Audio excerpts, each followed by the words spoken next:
Hello, welcome back to the channel. Today we're diving into how to use Notion for planning your Christmas shopping. First step, create a new page in Notion and name it Christmas Shopping 2025. Now that we've done that, let me explain why this matters. By creating a specific page, we're setting a designated area for all our Christmas planning. This helps us stay organized and focused. Next up, let's add a table. Click the plus, select Table, and name it Gift List.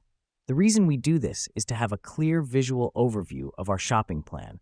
This helps us better track who we're buying gifts for, what we're getting, and our budget. Now let's create columns in our table for name, gift idea, store, cost, and status. This helps us because it gives us a detailed breakdown of our gift plan. Each column serves a purpose: name for who the gift is for, gift idea for what to buy, store for where to buy it, cost to keep track of our budget, and status to monitor our progress. Next, fill in your table with your gift ideas. As you do this, you might notice trends or patterns, like certain stores you're shopping at frequently or particular types of gifts you're buying. This is the beauty of Notion. It visualizes your information, making it easier to spot these trends and adjust your plan accordingly. Finally, use the status column to update your progress. You can use Not Started, In Progress, and Completed. Here's what's happening behind the scenes.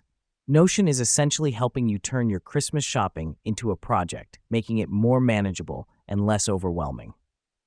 So there you have it. You've just turned Notion into your personal Christmas shopping planner. With this tool, you'll be sure to have a stress-free and organized Christmas shopping experience in 2025. Stay tuned for more handy tips on how to use Notion. Until next time.